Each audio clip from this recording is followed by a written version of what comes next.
I am Dr. Garima Srivastav from Lal Bahadur Shastri College, Lucknow. I am taking up the topic of international trade theories. This is the unit 2. So, while talking about international trade theories, trade means exchange of products and services between people and entities of two different countries. That means, when your product crosses the geographical boundaries of one country and enters into the other country. Why do we do so? We do so for earning profits from that particular country. So, trade theories need to be studied.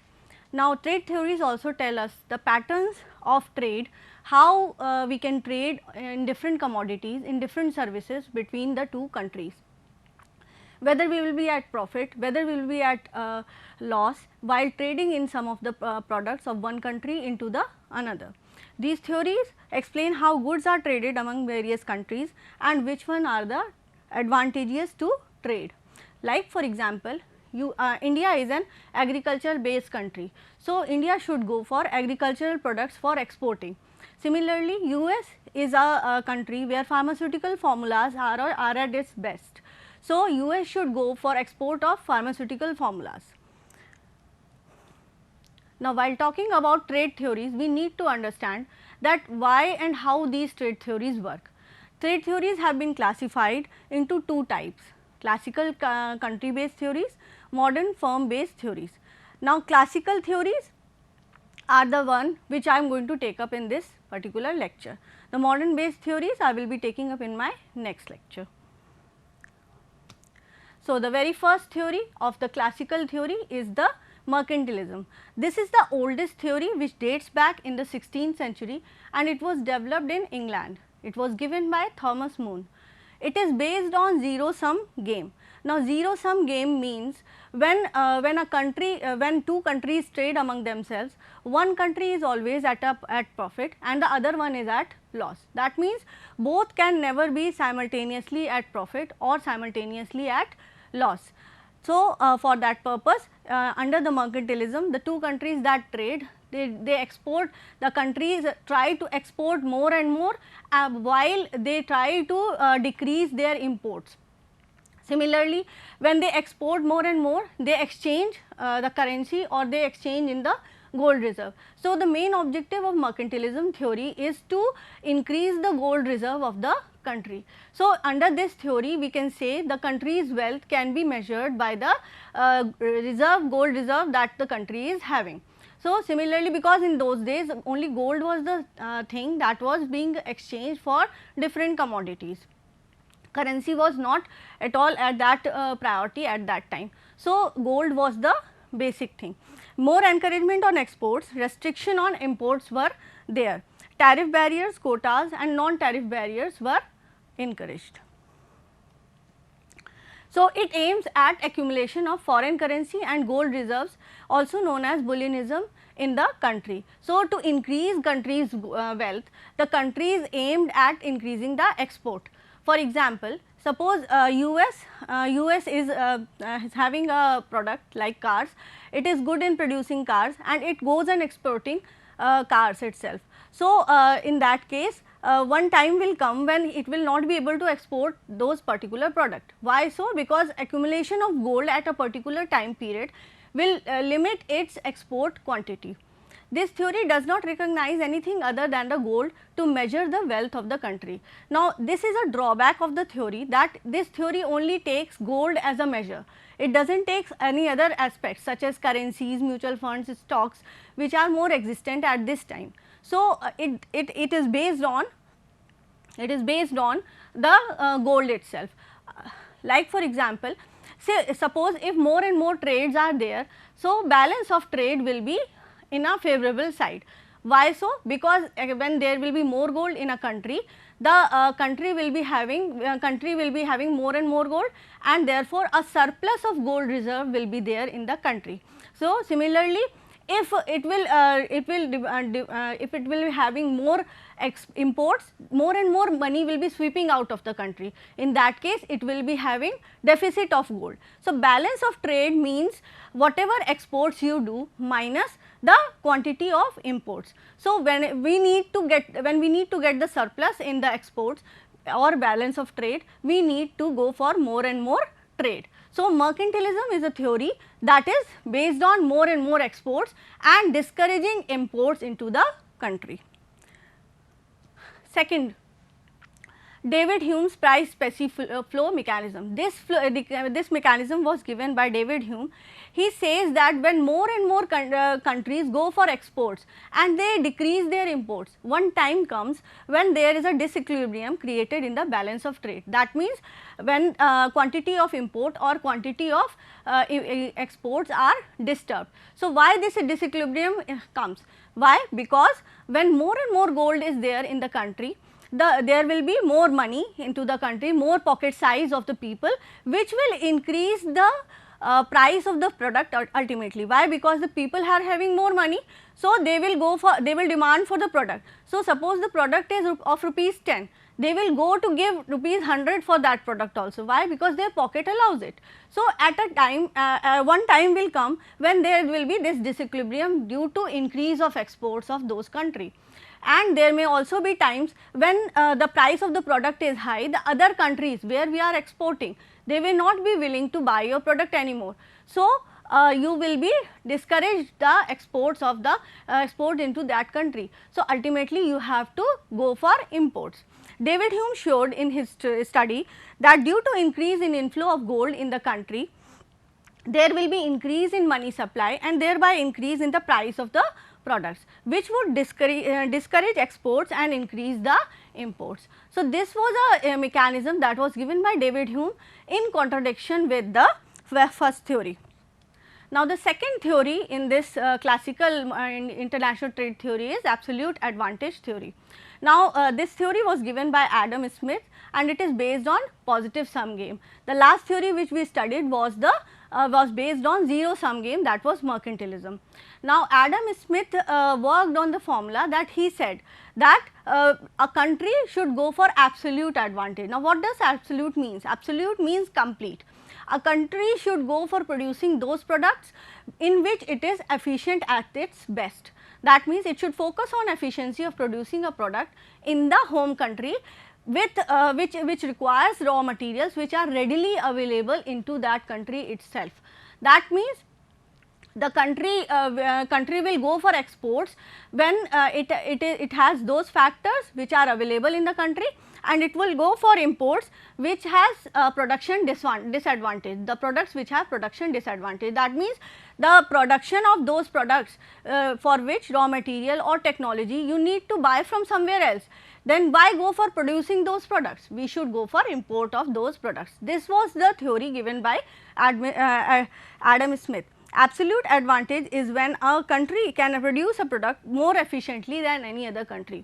He also made a comparison of product of one country with the product of the same product of the other country. That means both the countries which are going for trade internationally, they should compare their products. Like for example, India is good at production of spices and America is good at production of cars.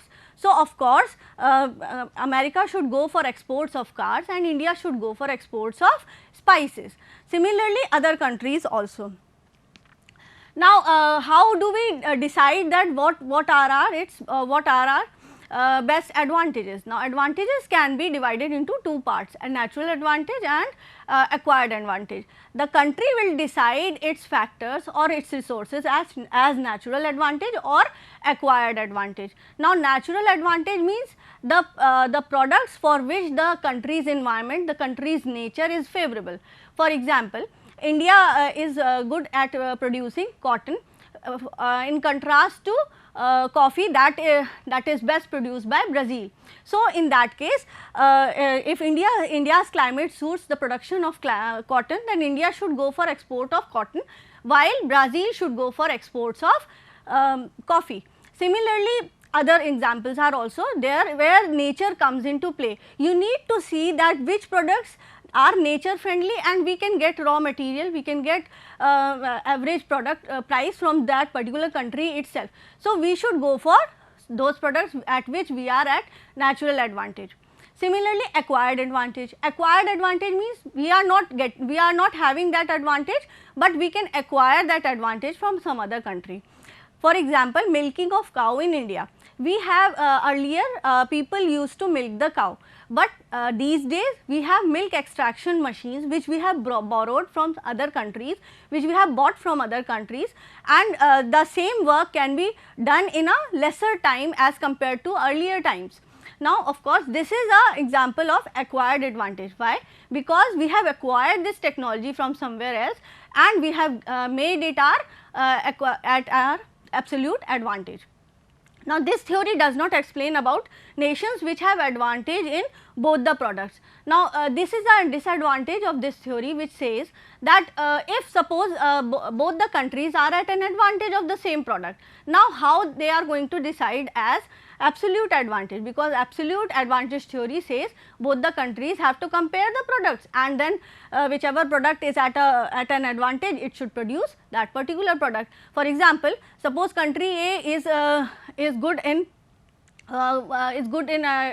producing good A, and country B is good in producing good B.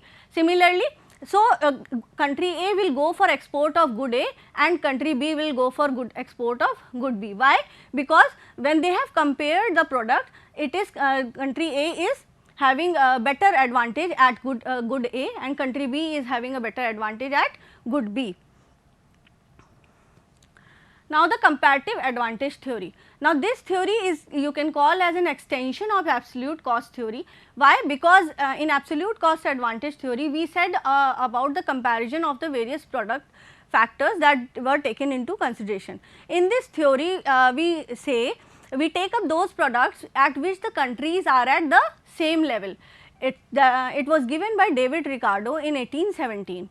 It also focuses on positive sum game. It comes into play when countries have advantage in producing both the products. In such a case, country has to compare the efficiency of the product and both the products.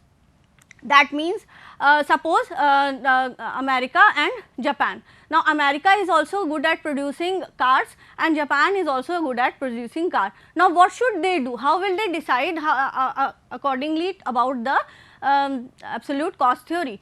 They can export both the products with some differentiation, because Japan can also pay for cars that are being exported by USA. So, USA has to bring some differentiation in their product by way of colors or features in their product, and they can export it to Japan. So, when the countries deal in the same product, they have to bring some differentiation in the product and then they can export the product. This is being given by the comparative advantage theory. The produce the product and export the goods which can be produced at more efficiently. That means, you have to produce and export those goods which can be produced more efficiently. Now, you can see an example like a country like England and Portugal, both can produce cloth and wine. So, if we see hours of work needed to produce one unit is 100 and 120 and 90 and 80. So, both the countries are better off trading with each other than existing in isolation. Now, they should trade with each other rather than existing in isolation, because both are good at producing cloth and wine, but they will gather more money, they will gather more revenue if they will export with each other. So, they can go for this particular theory. Now, the next one is a factor endowment theory. Now, factor endowment theory, as the name suggests, it is also known as factor proportion theory or Heckscher-Ohlin theory.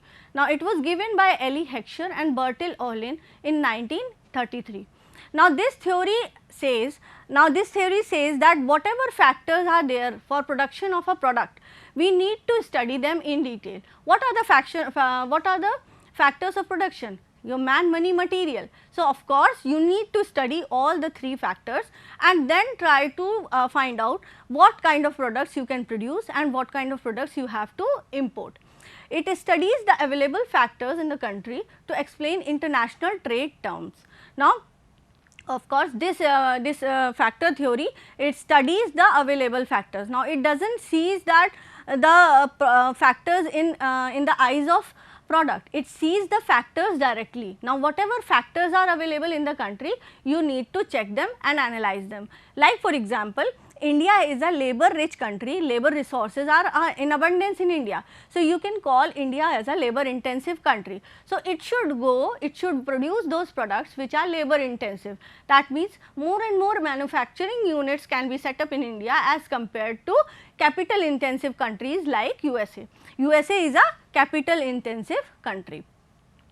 Now, when you check upon this available resources, you need to go for ETOP analysis, that means environment threat opportunity profiles of those countries. It takes into assumption that there is a constant technology all over the world, but this is not so. The assumption of this theory, it is not so. Why? Because constant technology is constantly changing, it does not remain same. Now, with the change in technology, you need to change your product. So, this factor theory only works for various factors that are already available in the country and the factors which you can use to produce the product. Therefore, the countries will go for exporting of those goods which are intensive use of factors. That means, the countries which have intensive quantity of those factors, they will produce those goods and will import those goods which they are scarcely available in the country. Now, we need to see the goods in detail. What are the factors that are required to produce these goods? Now, if those factors are available in abundance in a large quantity in our natural environment, so we should go to produce such products. Similarly, if a product is having raw materials and these raw materials are not available, not readily available, and they are scarcely available in the country should go for import of those goods. Now, trade takes place between the countries having different economic structure. This is also an important point when we talk about factor endowment theory. It says now in this case only trade will take place when the countries have two different economic structures. If the countries have two different economic structures, then only factor endowment theory works. Now, that means the economic status of the country should differ. Now, in that case, suppose two countries are there, they are available at different structures. So, it will work in that particular stage. Now, for example, you can say India and USA. India is an agricultural country, it can produce many agricultural products like spices. USA is a technology based country, it can produce a large quantity of technology based items. But you can say when you see into the economic structure of a country like USA, it is a developed country, it is a capital intensive country, it has lot of money which it can invest across the world, but still it goes for export of those products which are labor intensive. Now, why it is so? Factor endowment theory has a contradiction in that. Like Leontief paradox has said in his study in US that country like USA, which is a most capital intensive country, can export the goods that are more intensive, labor intensive rather than capital intensive goods. Now, of course, Leontief said that why is it so? Why USA is doing so? So, therefore, it is not necessary that factors are important for the production of goods. It is also important to see the different economic structure of the country. So, country takes up those goods which factors are very much available in the country, and it will go for production of only those goods which it has in abundance. So, this can be studied under the factor endowment theory. Now, of course, this theory also works on positive sum game. That means, now the export will be encouraged more and more and imports will be also encouraged side by side. Now, all these theories do not take into consideration the mercantilism theory. The mercantilism theory only said about what? It said that you need to go for exports only and there is no need for imports for a country, because at that time period the countries thought of only earning money, earning gold reserves from the other countries. So, they were encouraging more and more exports and discouraging the imports. So, they were working on a zero sum game where the mother country, where the home country was at a profit, while all the other countries which were called colonies were at a loss. So, the accumulation of gold, which was the main consideration of mercantilism theory, now gradually it changed from gold to other reserves like stocks, mutual funds and other foreign direct investments through absolute advantage theory and comparative advantage theory. Absolute advantage theory and comparative advantage theory almost go hand in hand. We always check our products under the absolute advantage theory and the comparative advantage theory. Now, we see into those products which at which the countries are countries, when the countries trade in different products, we look into the absolute advantage theory. When the countries trade into different products, we look into comparative advantage theory. So, we also need to see the types of advantages available in the country. That means, whenever we check into the comparative advantage theory and the absolute advantage theory, we always check into the natural advantage and the acquired advantage. Now, a natural advantage means, already I have told you that natural advantage is the nature giving advantage or environmental advantage that the country is having. For example, the production of cotton in India, the production of different spices in India. So, it is a agriculture based country. So, most of the agriculture based products like rice, mangoes, they are being exported from India. A very good quality of these products are being exported from India. Similarly, if we talk about acquired advantage, now milk extraction machines, many other technologies like laptops, now your motherboards, all these are acquired advantage. Now, these acquired advantages will help you produce those products which are in demand in your own home country. So, when we study about the absolute cost advantage theory, we also check into the natural advantage as well as the acquired advantage of the two countries. Now, comparative advantage theory, when we talk about comparative advantage theory, it is necessary to see that whatever comparison is being done between the products of the same country. Like for example, India is good in suppose production of cars as well as trucks. Now, if it compares the production cost or production processes of both the products, cars and trucks, it should go for production of cars because it is largely in demand in India, and it should also go for export of cars. Similarly, it can decrease the production of trucks because when we compare the production cost of both the products, we are at an advantage of cars itself. So, the comparison takes place between the products of the same country. Now, of course, when we do not take into consideration the products, then we come down to the breaking down of the product in different particular parts like raw material availability of resources like labor resources, your other fuel resources, energy resources, we also take into consideration. Now, when we take into consideration these factors, now factor endowment theory comes into play. Now, factor endowment theory, of course, it checks into all the factors of production of a product of the countries across the world or between the countries that are trading among themselves. But the most important drawback of this particular theory is that it takes constant technology as a constant part. Its assumption is that the technology is at constant pace. Now, this does not happen because technology always changes across the world. So, of course, with the change in technology, we need to change the product. Now, how we need to change the product? How do we change the product? We change the product by changing its features, by changing its durability time, we can change its packaging, we can change other factors of the products. Now, when we change these factors, a higher price comes into play. So, whenever there is a change in the price factor of the product, we need to see that are the factor endowment theory are actually profitable for the company or not. Now, of course, we need to check on that.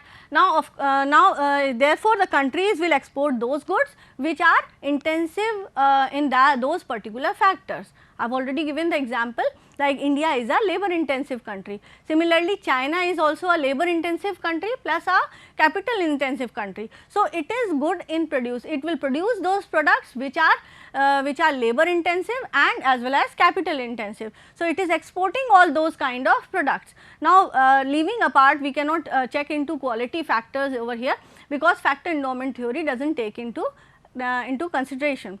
Now, of course, the factor endowment theory, one more important thing is there, that this theory is based on the fact that the countries that are trading in under the factor endowment theory, they are having different economic structure. So, of course, when different economic structures, different demand patterns are there for a particular product, the countries go for the factor endowment theory.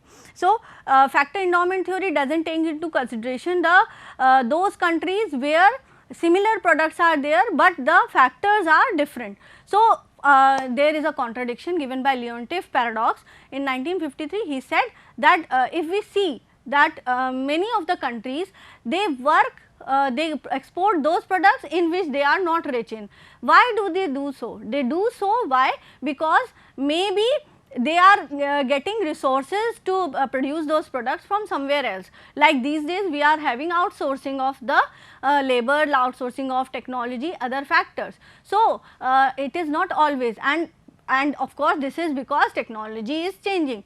Now, of course, whatever time was taken, it can be decreased with the help of different internet connections also. So, like for example, we can take up a software industry. Now, it cannot be limited to one country. While sitting in India, I can serve in a software company which is suppose located in London. Why? Because everything is based on internet connection. I can make my projects over here in India and I can give it to them. So, Leontief said there is a need to consider the various factors, but the countries need to also check these factors in the light of that whatever the factors it is not intensive at, can they be arranged in the same country with the help of technology or not. And if these factors can be arranged in the same country with the help of technology and any other factor, so we should go for production of those products which are not rich in that country, but we can go for production of those products, as well as we can go for export of those products also. Like for example, you can say Windows versions, or you can say Microsoft Office versions, you can get it from here only. You can make it from it is produced in US, but it can be catered to anywhere in the world. Why? At a particular sum of money. All this comes under the Leontief paradox, where he says the factors need to be considered in a different aspect, and all the aspects of the factors are need to be checked in the light that whether they can be resourced from outside the country easily in a lesser cost, or they cannot be do so, and then only we can decide whether a country will go for trading of a product or not. Thank you.